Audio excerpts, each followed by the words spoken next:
புடலங்காய் வச்சு துவரம் செய்யலாம். இது ஒரு வகையான பொரியல் தான்.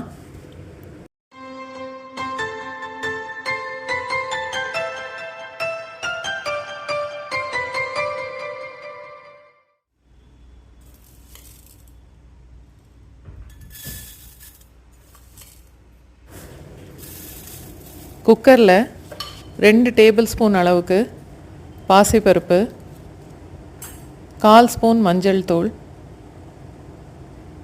1 கப்பு தண்ணி,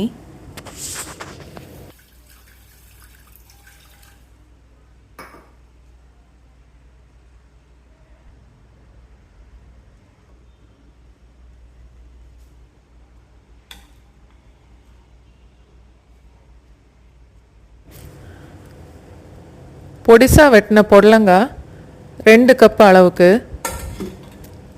குக்கரை மூடி லோ ஃப்ளேமை விட கொஞ்சம் கூட வச்சு ஒரு விசில் வந்த உடனே அடுப்பை ஆஃப் பண்ணிடலாம்.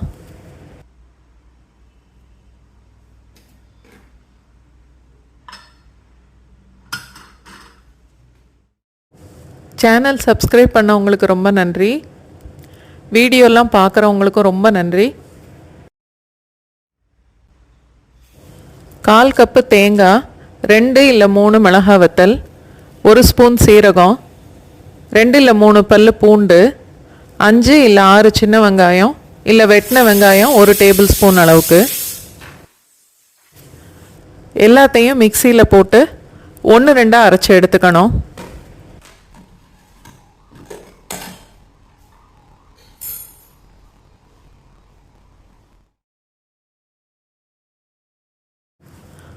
பருப்பு இந்த அளவுக்கு வெந்தா போதும்.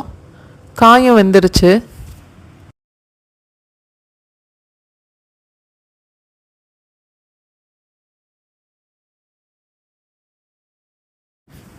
தாளிக்கிறதுக்கு 2 டீஸ்பூன் எண்ணெய், 1 டீஸ்பூன் கடுகு, 1/2 டீஸ்பூன் உளுந்தம்பருப்பு,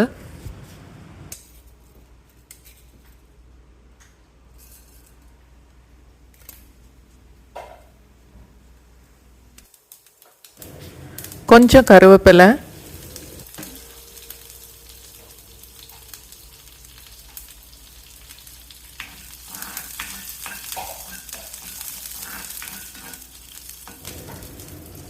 என்னோட சமையல் பிடிச்சிருந்தா வீடியோவை லைக் பண்ணுங்கள்.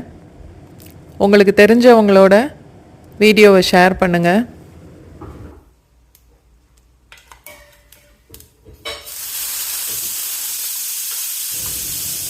வேக வச்ச புடலங்காவையும் பருப்பையும் சேர்த்துக்கலாம். அதோட தேவையான அளவு உப்பு,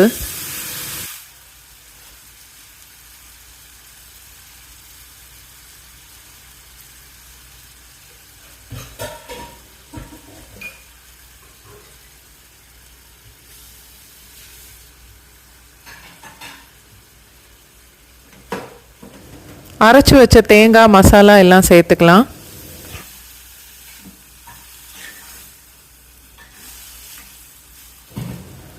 மீடியம் ஃப்ளேம்லேயே அடுப்பு இருக்கட்டும்.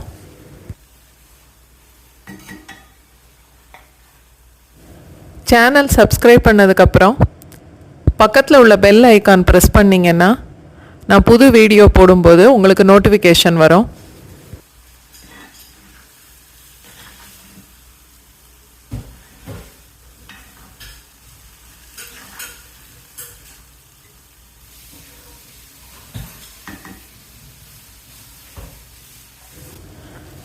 காயில் உள்ள தண்ணி வற்றினதுக்கப்புறம் அடுப்பு ஆஃப் பண்ணிடலாம்.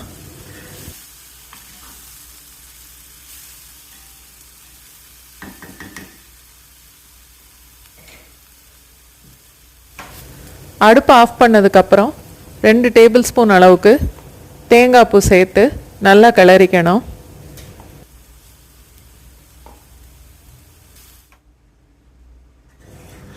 இந்த புடலங்காய் துவரம் எல்லா வகையான குழம்பு சாதத்தோடையும் சேர்த்து சாப்பிடும்போது நல்லாயிருக்கும். சப்பாத்திக்கு கூட நல்லாயிருக்கும்.